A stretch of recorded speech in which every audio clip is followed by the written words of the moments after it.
Dans les ombres qui précédaient son tragique destin, Jean-Paul Ier, une figure de stature spirituelle immense, confia au monde une confession qui ébranlerait les fondations du Vatican. Dans ces dernières heures, le chef de l'Église catholique révéla des vérités cachées sur le troisième secret de Fatima, un mystère jusque-là soigneusement gardé dans les couloirs sacrés du Vatican. Cet épisode n'a pas seulement marqué un tournant dans l'histoire contemporaine, mais a également changé irrévocablement la perception publique des mystères maintenus par l'Église. Peu avant sa mort, Jean-Paul Ier, dont le leadership s'est étendu de 1978 à 2005, a révélé des détails perturbants sur le document secret, une révélation qui a laissé beaucoup de ceux présents perplexes et interrogatifs. Ces dernières paroles, murmurées avec l'urgence de celui qui connaît la proximité de la fin, promettaient de jeter la lumière sur ce que beaucoup soupçonnaient être une couche de manipulation et de vérité non dite. Jean-Paul fut une figure qui non seulement brisa les paradigmes en étant le premier pape non italien en plus de 400 ans, mais il apporta également une nouvelle ère d'influence mondiale au papauté. Sous son commandement, l'Église a traversé des temps de turbulence et de transformation, sa voix étant une boussole pour des millions. Son héritage est un testament non seulement de leadership religieux, mais aussi de courage et de transparence face à des énigmes protégées séculairement. De plus, dans les semaines précédant sa mort, Jean-Paul Ier a composé une série de lettres, maintenant connues de quelques-uns, dans lesquelles il esquissait sa vision pour un avenir plus ouvert et transparent de l'Église, un héritage d'ouverture que beaucoup croient avoir été l'une des raisons qui précipitèrent sa fin abrupte. Cette histoire, entrelacée avec le mysticisme du troisième secret de Fatima, résonne encore aujourd'hui comme un appel à une réflexion plus profonde sur la nature de la vérité et de la foi.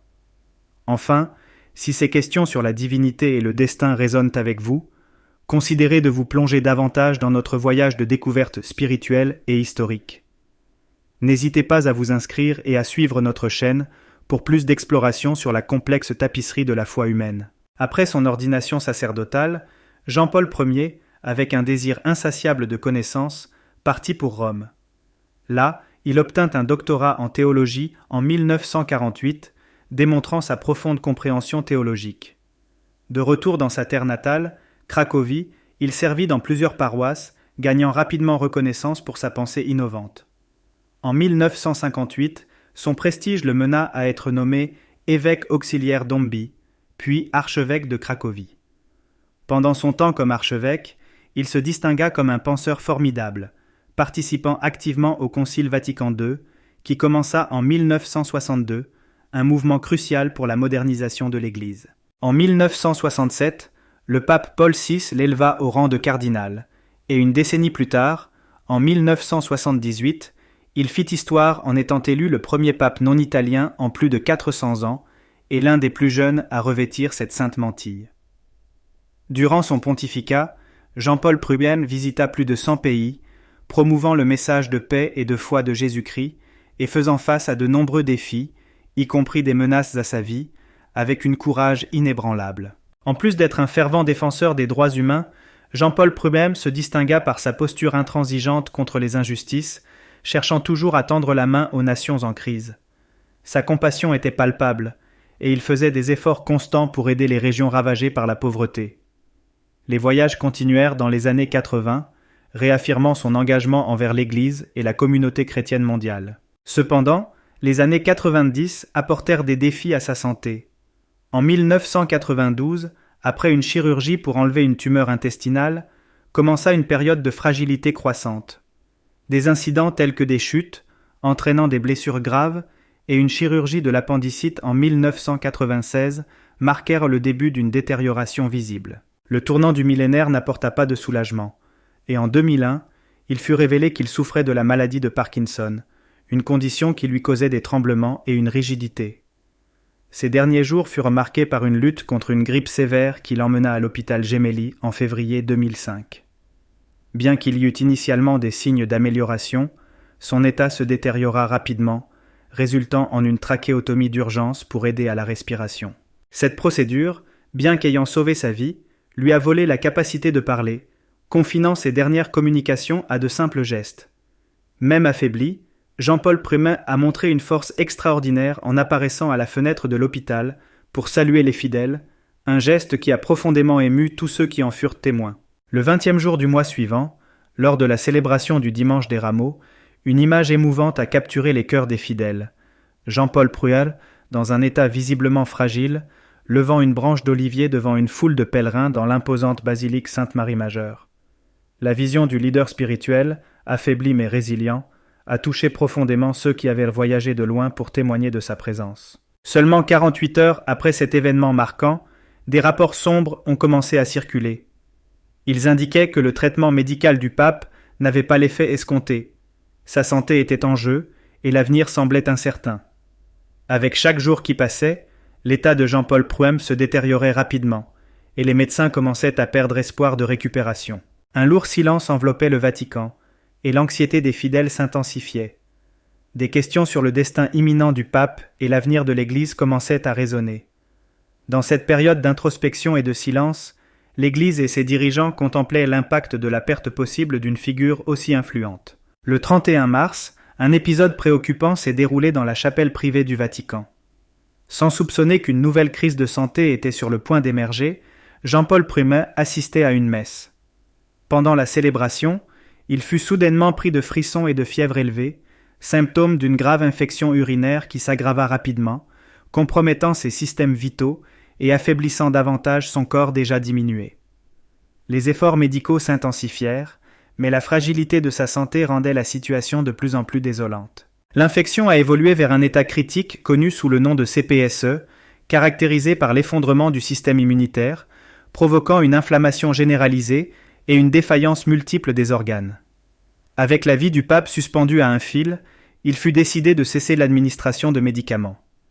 Une équipe médicale est restée à ses côtés, prodiguant des soins jusqu'au dernier moment dans son appartement papal, qui s'est transformé en un lieu de veille et de prière. Les nouvelles sur l'état critique du pape se sont rapidement répandues, attirant des foules autour du Vatican.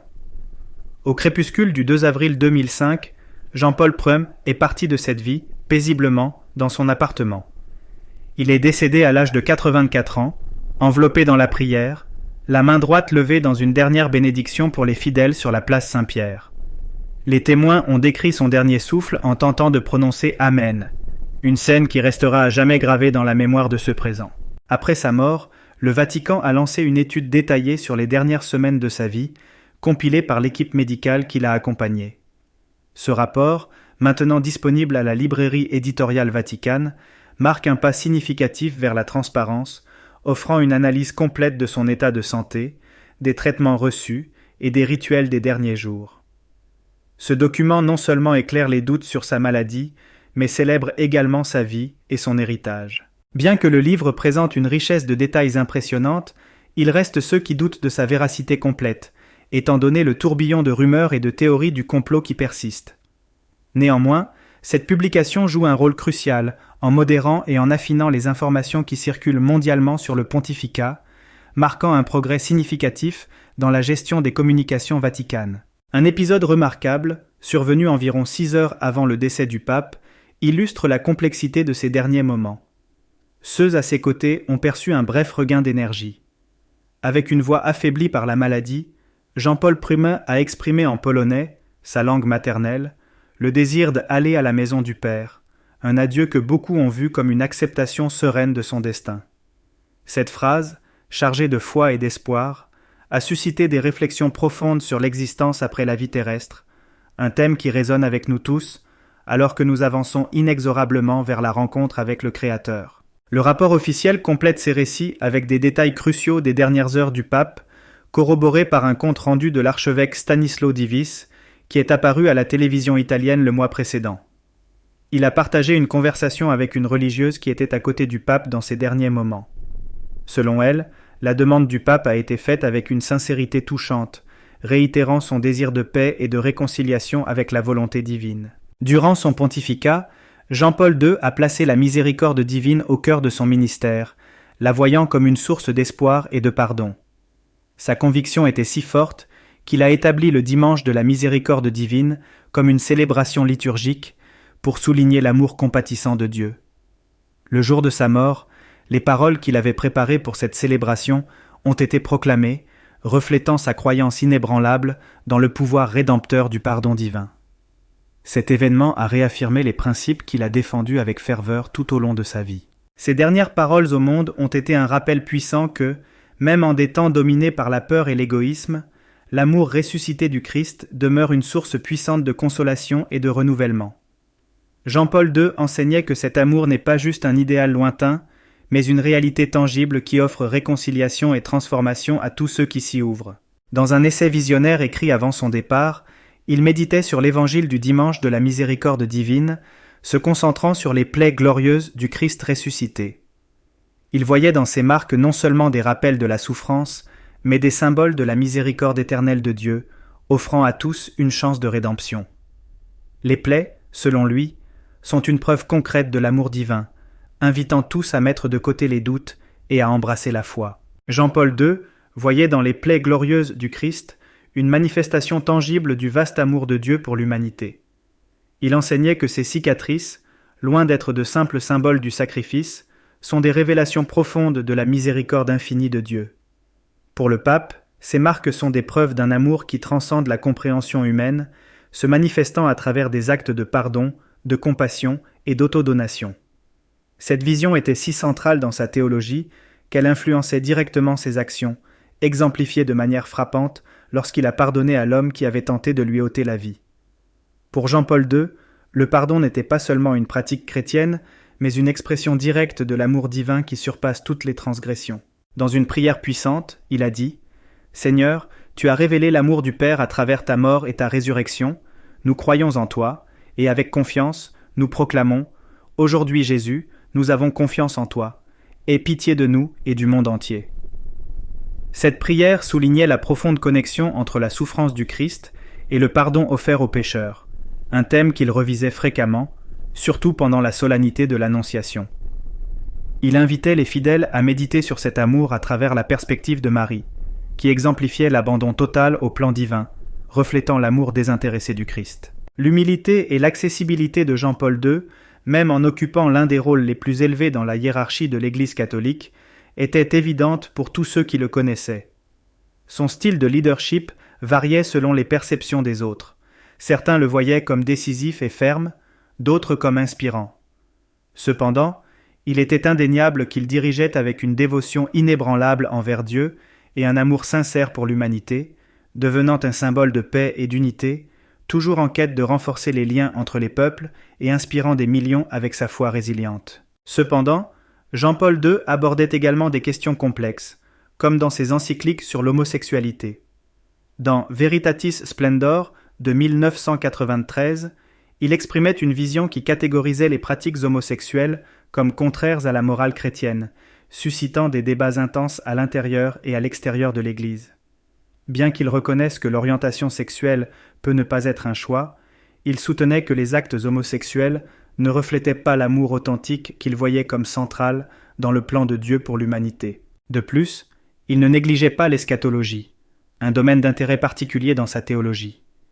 Il mettait l'accent sur la seconde venue imminente du Christ comme une source d'espoir et un appel à vivre selon les principes chrétiens dans un monde plein d'incertitudes.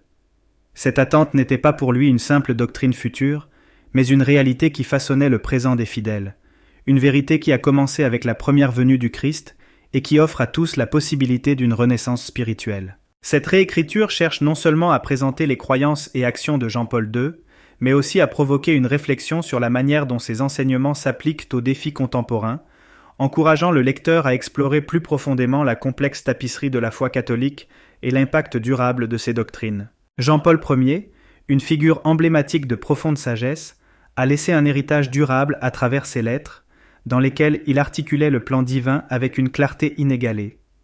Il instruisait les fidèles sur la conduite appropriée dans leur vie, soulignant la nécessité de vivre en sainteté et d'adhérer rigoureusement aux directives bibliques. Selon lui, embrasser pleinement les enseignements du Christ était la voie pour atteindre le salut complet, une transformation spirituelle accessible à tous ceux qui s'ouvraient à l'amour et à la miséricorde divin. En ce qui concerne l'énigmatique troisième secret de Fatima, Jean-Paul I a été catégorique en démentant les rumeurs selon lesquelles l'Église aurait occulté des parties de la révélation. Contre les allégations que le Vatican avait caché des prévisions d'une crise de foi profonde ou d'un schisme, il a assuré que rien n'avait été omis. Selon le pape, le secret révélé ne prévoyait pas un apocalypse littéral, mais symbolisait plutôt les persécutions historiques contre l'Église et les tentatives d'assassinat qu'il avait lui-même subies, interprétant ces événements comme des luttes métaphoriques entre le bien et le mal. Des critiques, cependant, continuent de contester la véracité de la version officielle du secret, affirmant que le texte divulgué était une version éditée, et non les paroles exactes de sœur Lucie. Ces théories incluent des spéculations sur des visions d'un antipape et d'une hérésie interne qui détruirait l'Église de l'intérieur.